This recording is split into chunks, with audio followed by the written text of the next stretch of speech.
임미현의 아침 뉴스. 여러분 안녕하십니까? 5월 10일 CBS 아침 뉴스 임미현입니다. 북한에 억류됐던 한국계 미국인 3명이 석방됐습니다. 석방된 이들은 폼페이오 미 국무장관과 함께 전용기 편으로 미국으로 돌아가고 있습니다. 미국은 북한의 억류자 석방은 선의의 긍정적 제스처라며 환영했습니다. 트럼프 미국 대통령은 북미 정상회담 개최 장소를 사흘 안에 발표할 것이라고 말했습니다. 그러나 비무장지대 판문점은 아니라고 했습니다. 한중일 3국 정상이 판문점 선언을 지지하고 북미 정상회담의 성공을 촉구하는 내용의 특별 성명을 채택했습니다. 옆으로 누워있던 세월호가 4년여 만에 오늘 똑바로 세워집니다. 검찰이 조양호 한진그룹 회장의 대규모 조세 포탈 혐의를 포착하고 수사에 나섰습니다. 이상은 이 시간 주요 뉴스입니다. 북한에 억류돼 있던 한국계 미국인 3명이 석방돼 지금 미국으로 돌아가고 있습니다. 트럼프 대통령이 새벽 시간 공항으로 직접 마중 나갈 정도로 미국은 환영하는 분위기인데요. 억류자 석방으로 북미 정상회담 준비 작업도 탄력을 받을 전망입니다. 오늘 첫 소식 워싱턴에서 장규석 특파원이 보도합니다. 그동안 북한에 억류돼 있던 미국인 3명은 모두 한국계로 김동철 목사와 연변과학기술대 교수인 김상덕, 직원인 김학송 씨 등입니다. 간첩 활동을 했다는 빌미로 북한에 억류돼 있던 이들은 지금 북미 정상회담 준비협의차 방북했던 마이크 폼페이오 미 국무장관의 전용기를 타고 함께 미국으로 돌아가는 중입니다. 3명 모두 건강 상태는 양호한 것으로 알려졌으며 트럼프 미국 대통령은 직접 이들 억류자 3명을 공항으로 마중 나갈 계획입니다. 억류자들이 미국 세인트 앤드류스 공항에 도착하는 시간은 우리 시간으로 오후 3시, 미국 시간으로는 내일 새벽 2시인데요. 새벽 시간도 아랑곳하지 않고 나갈 정도로 이번 억류자 석방 소식에 트럼프 대통령은 상당히 고무된 모습입니다. 오늘 백악관 강요회의에서 트럼프 대통령의 발언입니다. 펜스 부통령과 함께 새벽 2시에 마중하러 나갈 겁니다. 아주 특별한 시간이 될 것입니다. 석방 결정을 내려준 김정은 위원장에게 감사합니다. 앞서 트럼프 대통령은 어젯밤 문재인 대통령과 약 25분간 전화 통화를 갖고 미국인 억류자 석방 소식을 알렸고 도움을 줘서 감사하다고 사의를 표시한 것으로 전해졌습니다. 또 이번 억류자 석방이 북미 정상회담에도 긍정적 영향을 미칠 것이라고 밝혀 현재 진행 중인 북미 정상회담 준비 작업은 앞으로 한층 더 탄력을 받을 것으로 보입니다. 폼페이오 장관도 오늘 미국으로 돌아오는 전용기 안에서 억류자 석방이 없었으면 상황은 더욱 어려웠을 것이라고 말했습니다. 또 김정은 위원장과 매우 생산적인 대화를 나눴고 앞으로 북미 양측이 회담 성공을 위한 조건들을 정할 수 있을 것으로 자신한다며 북미 정상회담에 대해 낙관적인 견해를 내놨습니다. 워싱턴에서 CBS 뉴스 장규석입니다. 트럼프 미국 대통령은 앞으로 사흘 안에 북미 정상회담 장소를 발표하겠다고 말했습니다. 그러나 그동안 유력하게 거론됐던 판문점은 아니라고 밝혔습니다. 이 소식은 하근찬 기자가 보도합니다. 북한 김정은 국무위원장과 트럼프 대통령 간 북미 정상회담은 판문점이 아닌 제3장소에서 하루 내지 1박 2일 정도 하는 방안이 유력하게 검토되고 있습니다. 트럼프 대통령은 현지 시간으로 9일 북미 정상회담 개최 장소에 대해 사흘 안에 발표하겠다고 말했습니다. 백악관 강요회의를 통해 트럼프 대통령은 회담 시기도 장소도 이미 정했다면서도 한때 회담 장소로 직접 거론했던 비무장지대 판문점에 대해서는 비무장지대는 아니다라며 선을 그었습니다. 사흘 안에 회담 장소를 발표할 겁니다. 비무장지대는 아닐 겁니다. 이에 따라 판문점과 함께 자주 거론됐던 싱가포르가 회담 장소로 유력한 게 아니냐는 관측이 나오고 있습니다. 북미 정상회담이 무산될 수도 있느냐는 질문에는 모든 것이 무산될 수 있지만 회담은 아주 성공적인 거래가 될 것이라고 전망했습니다. 관련해 폼페이오 미국 국무장관은 북미 정상회담 일정은 일단 하루로 잡되 추가로 논의할 게 생기면 하루 더 연장할 수 있다고 밝혔습니다. 또한 그는 회담 장소와 시기는 다음 주 초쯤 발표되길 희망한다면서 의제 조율 등의 북한 측과 진전이 있음을 시사했습니다. CBS 뉴스 하근찬입니다. 북한 김정은 국무위원장이 방북한 폼페이오 미 국무장관을 만나 트럼프 대통령의 구두 메시지를 전달받고 북미 정상회담과 관련해 만족한 합의를 했다고 조선중앙통신이 오늘 보도했습니다. 김정은 위원장은 북미 정상회담이 한반도에 긍정적으로 작용하고 훌륭한 미래를 건설하기 위한 첫걸음을 떼는 역사적인 만남이 될 것이라고 밝혔습니다. 한중일 3국 정상이 판문점 선언을 지지하고 앞으로 열릴 북미 정상회담의 성공을 촉구하는 특별 성명을 채택했습니다. 안성용 기자가 보도합니다. 어제 열린 한중일 정상회의에서 문재인 대통령과 북한 김정은 위원장의 판문점 선언을 지지하는 3국 특별 성명이 채택됐습니다. 새 정상은 특별 성명에서 역사적인 남북 정상회담에서 합의한 한반도의 완전한 비핵화와 항구적 평화체제 구축을 공동 목표로 확인했습니다. 일본이 특히 강조하면서 쟁점이 됐던 CVID, 완전하고 검증 가능하며 불가역적인 핵폐기는 명시되지 않았습니다. 새 정상은 그러면서 다가오는 북미 정상회담 등 관련 당사국들의 추가 노력들이 영내 평화와 안전을 위해 당사국들의 우려들을 포괄적으로 해결해 나가는데 기여하기를 강력하게 희망했습니다. 문 대통령은 특별 성명 채택에 동의해준 중일 정상에게 감사의 뜻을 나타냈습니다. 우리는 한반도의 완전한 비핵화와 항구적 평화 정착, 남북관계 개선이 한반도는 물론 동북아의 평화와 번영에 대단히 중요하다는 데 인식을 같이 하였습니다. 한중일 정상이 특별 성명을 통해 판문점 선언을 지지하고 한반도의 완전한 비핵화와 항구적인 평화체제 구축에 한 목소리를 내면서 다가오는 북미 회담에도 긍정적인 영향을 미칠 전망입니다. 문 대통령은 리커창 중국 총리와의 정상회담에서는 북한은 완전한 비핵화에 대한 명확한 의사를 갖고 있다며 그에 상응하는 미국의 피드백을 기다리고 있다는 점을 강조하기도 했습니다. CBS 뉴스 안성료입니다. 4년 전 침몰한 세월호를 바로 세우는 작업이 오늘 오전 9시부터 목포 신항에서 시작됩니다. 오늘 선체 직립 작업이 성공하면 5명의 미수습자를 찾는 수색 작업과 세월호 침몰 원인 규명에도 도움이 될 전망입니다. 목포 신항에 나가 있는 취재기자 연결합니다. 박효진 기자. 예, 저는 지금 오늘 세월호 직립 작업이 진행되는 목포 신항에 나와 있습니다. 세월호가 거치된 이곳 전남 목포 신항은 안개만 옅게 낀 맑은 날씨를 보이고 있습니다. 현재 세월호는 항구와 60m 떨어져 수평으로 놓여 있으며 크레인과 이어진 수백 가닥의 철제 와이어는 세월호를 알파벳 L자 모형으로 둘러싼 철제빔과 연결되어 있습니다. 바로 옆 항구에는 지난 5일 세월호를 세우기 위해 도착한 1만 톤급 규모의 초대형 해상 크레인이 대기하고 있습니다. 세월호 선체조사위원회 위원들과 공사를 진행할 작업 인력들은 속속 항구에 도착하고 있습니다. 세월호 유가족 40여 명 역시 현장을 찾아 세월호 직립 작업이 성공하기를 바랐습니다. 안산단원고 고 곤순봉궁 어머니 최지영 씨입니다. 안에 있었으면 참 좋겠다라는 기도를 많이 했어요. 그래도 이제 그 아이들이 다 돌아올 수 있다라면 한 구석에 있는 마음은 좀 풀리지 않을까. 예, 지금부터 2시간 뒤인 오전 9시부터 직립 공사가 시작됩니다. 용역업체 측은 충분한 시뮬레이션과 예행 연습으로 직립 작업이 실패할 가능성은 낮다는 입장입니다. 오늘은 철제빔과 연결된 와이어를 크레인이 당기는 단어 그대로 직립공사 마지막 단계만 남아있어 이르면 오전 중에 작업이 마무리될 것으로 보입니다. 세월호 선조위는 직립공사가 성공하면 한 달 동안 선체 보강 작업 등을 거쳐 6월부터는 미수습자 수습에 나설 계획입니다. 김창중 세월호 선조위 위원장입니다. 앞으로 이제 계획은 직립이 완료가 되면 미수습자 수습 작업을 가장 우선적으로 진행할 것이고, 그 다음에 이제 저희 선체 침몰 원인과 관련해서 현재까지 조사가 완료되지 않은 그 기관구역, 그리고 이제 선체 외판에 대한 그 검증할 계획으로 있습니다. 예, 침몰 이후 자연이 처음으로 공개됨에 따라 세월호 침몰 원인을 밝히는 작업에도 속도가 붙을 전망입니다. 지금까지 목포신항에서 CBS 뉴스 박효진입니다. 네. 검찰이 수백억 원의 상속세를 내지 않은 혐의로 조양호 한진그룹 회장에 대한 수사에 착수했습니다. 조 회장에 대한 세무조사를 벌여온 국세청은 조 회장 남매가 부친 조중훈 전 회장의 해외 자산을 물려받는 과정에서 상속 신고를 하지 않은 것으로 보고 있습니다. 이들이 납부하지 않은 상속세는 500억 원이 넘는 것으로 알려졌습니다. CBS는 대한항공이 노조 대의원 선출의 입김을 행사해서 노조를 무력화시킨 의혹을 보도한 바 있는데요. 사측이 노조 파괴에도 깊숙이 개입했다는 증언이 나왔습니다. 이 소식은 이재기 기자가 보도합니다. 대한항공 사측의 노조 탄압은 교묘하고 집요했습니다. 대한항공 승무원들이 노조에 가입한 건 지난 2000년. 이때부터 승무원 노조가 사측과 사사건건 부딪혔고 노사 갈등이 증폭됐습니다. 눈엣가시였던 노조 간부에게 돌아온 건 사측의 탄압이었습니다. 전직 노조 간부 김모 씨입니다.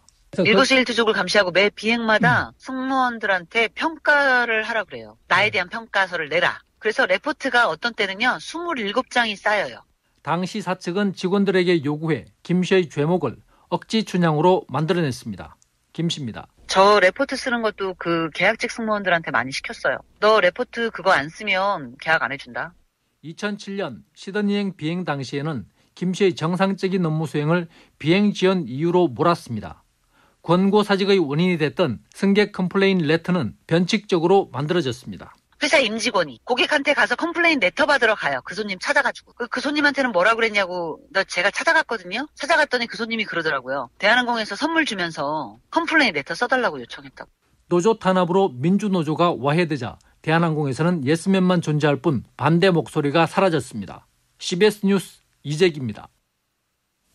대한항공 직원들이 주말인 모레 오후 4시 서울역 광장에서 한진그룹 조양호 회장 일가의 갑질을 규탄하고 경영 퇴진을 촉구하는 두 번째 촛불 집회를 개최할 예정입니다.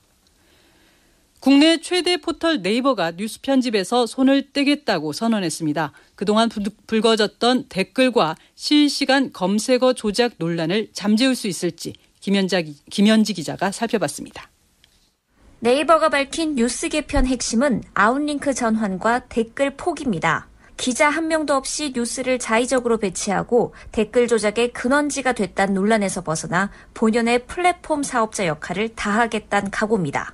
하지만 네이버 뉴스의 아웃링크 전환은 실현 가능성이 높지 않습니다.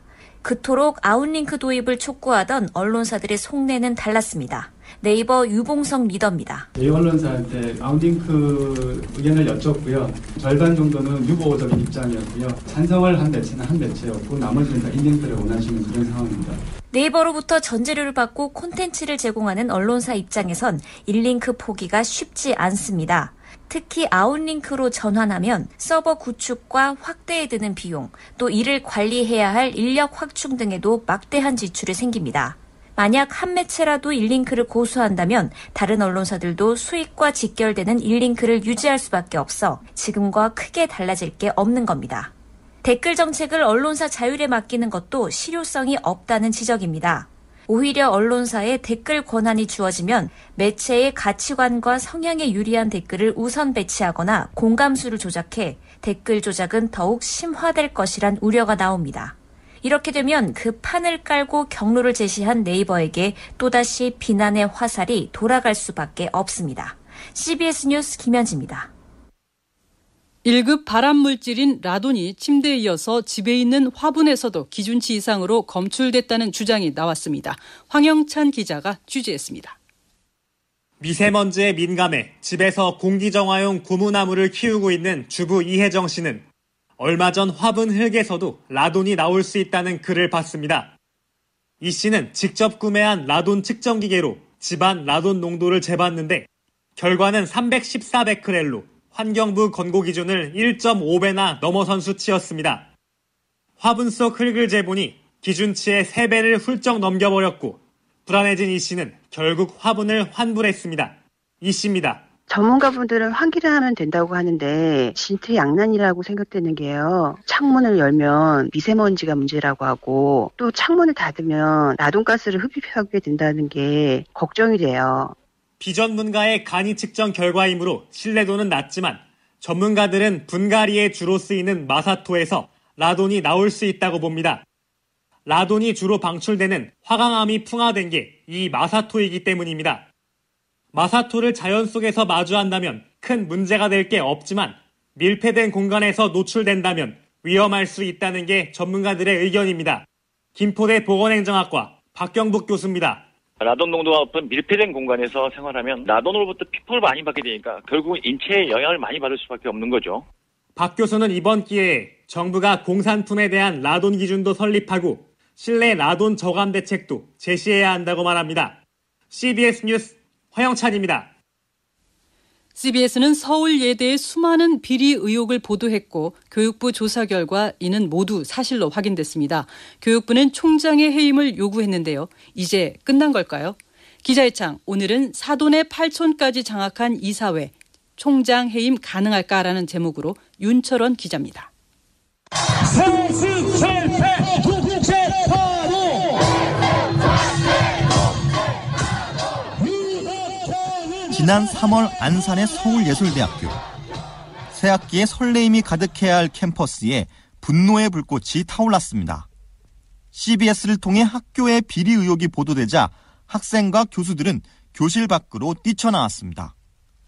그리고 어제 교육부 실태조사 결과 모든 의혹은 사실로 확인됐습니다. 유덕형 총장 등 핵심 보직자들은 응시생들이 낸 전형료를 나눠 가졌고 무려 2억 원짜리 그랜드 피아노와 뜬금없는 인도네시아 악기 구입은 계획에도 없던 거였습니다. 유 총장의 비리의 정점은 방학 때마다 수십 일씩 해외 출장을 다니면서 부인의 체재비는 물론 출장 업무와 상관없는 지인들의 비용까지 모두 교비로 충당한 겁니다. 가족여행을 학생들의 등록금으로 다닌 셈입니다. 이 모든 책임을 물어 교육부는 유 총장의 해임을 학교법인에 요구했고 경찰 고발이라는 초강수까지 꺼내들었습니다. 이제 공은 학교법인의 이사회로 넘어갔습니다. 이사회가 교육부의 요구를 거절하는 것이 쉽진 않겠지만 이사들의 면면을 보면 우려스러울 수밖에 없습니다. 총장의 부인과 매형, 친구는 물론 하물며 양자까지 포진돼 있는 이사회가 총장을 비롯한 그의 부역자들에게 합당한 징계를 내릴진 미지수입니다. 허수아비 총장을 내세워 유 총장의 수렴청정 체제를 갖출 가능성이 짙습니다. 설립자 일가의 족벌 체제가 바뀌지 않는 한 감사로 잠시 타격을 입는다 해도 매번 도돌이표일 수밖에 없음을 의미합니다. 이번 서울예대 사태는 사학비리의 추악한 민낯이 겨우 한꺼풀 벗겨졌을 뿐입니다. 55년 동안 한 번도 바뀌지 않은 사학법의 이사회 기능, 이번에야말로 반드시 개정해야 한다는 생각을 기자는 지울 수 없었습니다. 기자의 창 윤철원입니다. 사립학교 운영권이 암암리에 거래돼도 이를 막을 수 있는 법적 장치가 미비해서 보완책 마련이 필요하다는 지적입니다. 김영태 기자가 보도합니다. 사립학교 운영권 매매 대표적 사례로 서울 목동의 진명학원 매매건을 꼽을 수 있습니다. 빚에 몰려있던 전 이사장은 지난 2010년 학교 운영권을 매물로 내놓았습니다. 한 증언자의 얘기입니다. 실제로 이제 진명을 140억에 내놓는데 거래된 거는 70여억 원에 거래된 걸로 알아요. 이를 인수한 새 이사장은 전 이사장의 개인 빚을 갚아주는 조건으로 경영권을 인수합니다. 이사장 개인이 다 호주머니로 돈이 들어가는 형태로 매매되는 게 어떻게 이게 용납될 수 있는가. 원위치 시킬 수가 없다는 거예요, 법적으로. 학교 발전 계획서를 제출하지만 교육은 뒷전입니다. 새 이사장의 인수 계획서를 보면 학교 이전 후 학교 부지를 주거용지 또는 상업용지로 변경해 2,100억 원의 가치 창출을 노렸습니다. 이런 운영권 밀실 거래를 막기 위해서는 사립학교법 시행령에 학교 운영권을 기본 재산에 포함시켜 관할 교육청에 허가를 받도록 해야 한다는 지적이 나옵니다. 서울시 교육청 이득형 감사관입니다. 그러니까 이 법을 못 바꾼다면 시행령에 있는 이게 재산에 여기 학교법인 운영권을 넣어라는 얘기죠. 기본 재산에. 그럼 되는 거죠. CBS 뉴스 김영태입니다. 다음은 간추린 소식을 정민아 아나운서가 전해드립니다. 북한에 장기 억류됐던 한국계 미국인 3명의 석방 소식에 가족들도 환영 입장을 밝혔다고 미국 언론이 보도했습니다. 한국계 미국인 김상덕 씨 가족은 성명을 통해 3명의 미국인 억류자가 석방됐다는 소식에 무척 감사할 뿐이라며 북한과 직접 관여한 대통령에게도 감사의 마음을 전하고 싶다고 말했습니다. 어젯밤 10시 10분쯤 서울 금천구 독산동 15층짜리 아파트 건물 8층 가정집에서 원인을 알 수 없는 불이 났습니다. 이 화재로 주민 5명이 연기를 마셔 병원으로 옮겨졌고 100여 명이 긴급 대피했습니다. 광주 집단 폭행 사건의 피해자가 결국 한쪽 눈의 시력을 사실상 잃은 것으로 전해졌습니다. 피해자 A씨 측 변호인은 어제 A씨가 병원에서 왼쪽 눈을 사실상 실명했다는 진단을 받았다고 전했습니다. 오른쪽 눈도 시야가 흐릿한 상태여서 조만간 병원에서 추가 진료를 받을 예정입니다. 외환 위기를 겪는 아르헨티나가 외국인 투자자들에게 친화적인 금융시장 개혁안을 통과시켰다고 로이터 통신이 보도했습니다. 아르헨티나 하원은 현지 시간으로 9일 외국인 투자를 유도하기 위한 금융시장 개혁안을 찬성 159표, 반대 69표로 가결했습니다. 말레이시아 야권연합이 총선에서 승리해 독립 후 61년 만에 첫 정권 교체를 이뤄냈습니다. 현지 언론과 외신에 따르면 말레이시아 선거관리위원회는 개표 결과 오늘 새벽까지 신야권연합 희망연대와 사바 지역 정당인 와리산당이 하원 222석의 과반인 112석을 확보한 것으로 나타났다고 밝혔습니다. 배달대행업체 소속 배달원은 음식 배달원이 아니라 택배원에 해당한다는 대법원의 판결이 나왔습니다. 재판부는 요청한 내역을 확인하고 음식물을 지정한 수령자에게 배달하는 것으로 음식 배달원보다는 택배원 업무에 더 잘 부합한다고 판단했습니다. 택배원으로 인정되면 근로기준법상 근로자에 해당하지 않더라도 산업재해 보상보험법에 따라 산업재해 보험급여를 받을 수 있습니다. 서울교통공사는 오늘 오후 2시부터 1시간 동안 지하철 7호선 노원역과 롯데백화점 노원점에서 대형 화재 발생을 가정해 재난 대응 안전 항국 훈련을 실시합니다. 이로 인해 7호선 열차 운행이 오후 2시 10분부터 약 10분 동안 중단됩니다. 지금까지 간추린 소식이었습니다. 이어서 날씨 알아봅니다. 기상청 이수경 리포터입니다. 네, 오늘도 맑고 일교차 큰 날씨가 이어지면서 체온 조절에 조금 더 유의를 하셔야겠습니다. 현재 아침 기온 어제보다 약간 높아서 서울이 12도, 부산은 11도 등 전국적으로 5도에서 14도의 분포인데요. 한낮에는 햇살이 더 강해지면서 대부분 20도를 웃돌 것으로 예상됩니다. 서울과 파주, 철원의 낮 기온이 22도, 대전과 광주, 대구 23도, 부산의 낮 기온 18도를 보이겠는데요. 오늘 전국적으로도 맑고 자외선 강한 날씨가 이어지겠습니다. 대기 확산이 원활해지면서 미세먼지 농도는 보통 수준을 나타내겠지만 일부 중서부와 영남권의 경우는 오전과 밤에 먼지 농도가 다소 높아지는 곳이 있어서 이 점은 참고를 하셔야겠습니다. 당분간 기온은 평년과 비슷하겠고 내륙에는 낮과 밤의 기온차가 크겠는데요. 모레 토요일에는 낮에 서해안부터 비가 내리기 시작해 밤이 되면 전국으로 비가 확대되겠고 글피인 13일 오전까지 비가 이어지겠습니다. 날씨였습니다. 북한이 억류했던 미국인들을 석방하면서 북미 정상회담 개최에 다시 탄력이 붙었습니다. 조만간 장소와 날짜가 발표될 예정인데요. 북미 정상회담은 한반도 평화를 위한 중대 변곡점입니다. 북한과 미국의 간극을 좁히면서 동시에 중국과 일본의 협력을 끌어내는 우리 정부의 전 방위적인 무엇보다 치밀한 외교 역량을 기대합니다. CBS는 청취자와 함께 뉴스를 만들어가고 있습니다. 인터넷 cbs.co.kr 또는 노컷뉴스.co.kr로 의견과 제보 주시면 적극 반영하겠습니다. 노컷뉴스 스마트폰 앱으로도 가능합니다. 오늘 아침 뉴스를 마치겠습니다. 고맙습니다.